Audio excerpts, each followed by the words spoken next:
the rather annoying earth leakage circuit breaker that covers the whole house tripped recently, and it took a while to find out what had caused it. And it was this. It was my undersink water heating system. Now, the undersink water heating systems are available in two versions.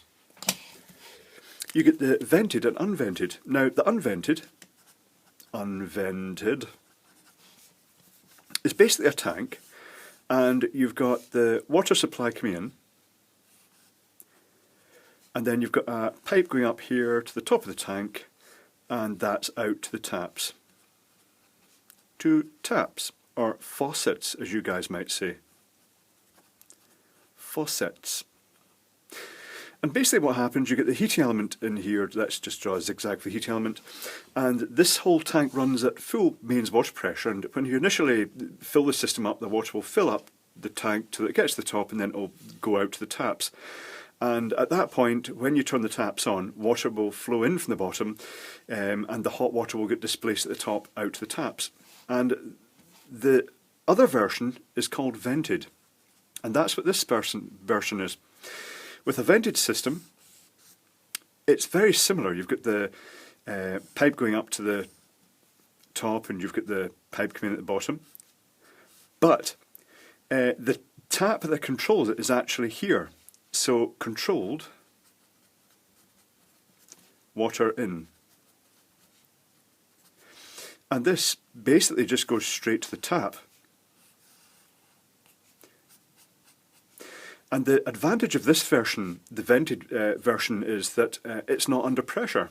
Because if the unvented system usually has a enamelled metal tank, and it's under full mains water pressure, and if something goes wrong, like the thermal problem occurs that it starts boiling the water, then the pressure can build up quite significantly. And also, if there's quite strong pressure pulses in the cold water supply, it can cause problems with the tank rupturing. And they usually include pressure valves for that will just eject water out. If there's an excess burst of pressure, it just sprays out in the vicinity of the tank, which doesn't sound very good.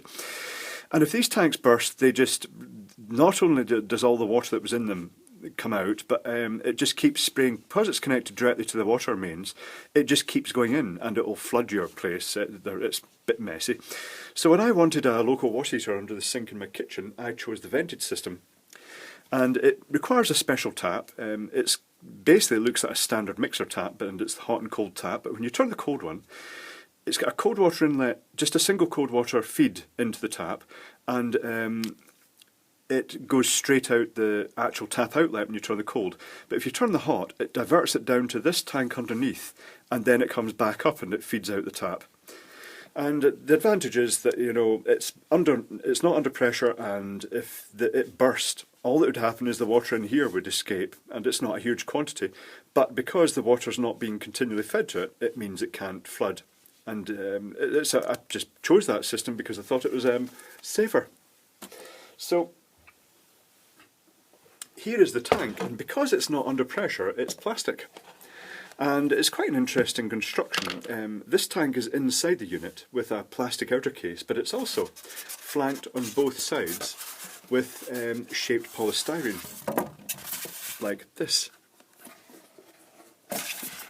And a strap that holds around it for thermal insulation.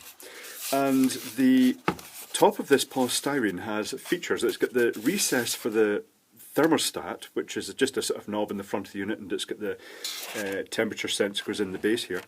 And rather bizarrely, and a wee bit creepily, it's got a slot in the polystyrene here that the neon indicator, the neon that shows when the heating element's running, is just stuck in here with a bit of sellotape across it, which is like, oh, this is combustible, but that's okay.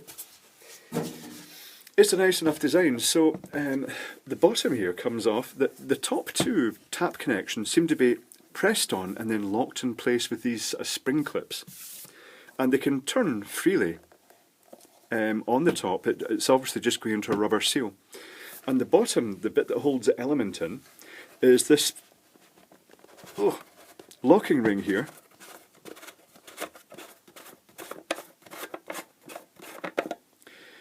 And it holds in a circular element arrangement with a sealing ring.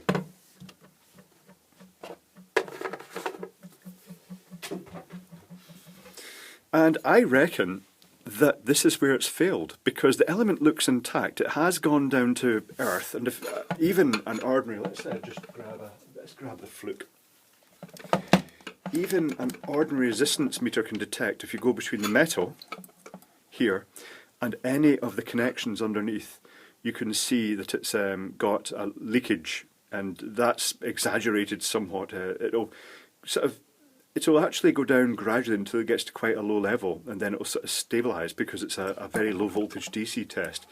But if I do this with an insulation tester that operates at, does the electrical test at 500 volts, it just shows it as a dead short circuit between either of the input terminals on the heating element and the actual case. So I reckon it's failed here because there's a little bit of rust. And if you look under the microscope, there's tiny little fissures, but I don't know if that's just in the weld. It's hard to tell. Now I've actually just rubbed that. I think it's actually more visible. But the reason for this little support here, it's not just a support. It couples onto the thermal sensor inside the bimetallic switch. I think it's a bimetallic switch. It might not be. But it looks like a bimetallic switch. In the instructions it says, you know, the switch will automatically cut out and it won't reset until the power's turned off and on again. And that usually to me means something like a PTC temperature sensor, but I get the feeling this is just a magnetic switch. Not a magnetic switch, a bimetallic switch. But anyway, that's coupled to there so that if the tank is ever used empty with no water in it, the heat will get conducted straight down to that switch, and it'll cut the power off to stop the tank being damaged by the heat. This bit, this rod here is for the Thermostats Element, which just pokes up the end and then a wee plastic wedge goes in. And really, just the connections on it are the two heating element connections. One of them goes through this safety. I think it's the neutral that cuts through the safety. And the live is switched through the temperature sensor, and then there's an earth connection on here. And that's fundamentally it. So at the moment I'm waiting to see that it's supposed to be under guarantee, and I asked them if I could open it and take the element out and check it and just get a replacement element sent out. So I'll see what happens there, see if they honour the warranty. But yeah, it's a bit annoying in the design that, you know, one of the features as such, the safety feature, has possibly been what's actually made this fail. But there you go.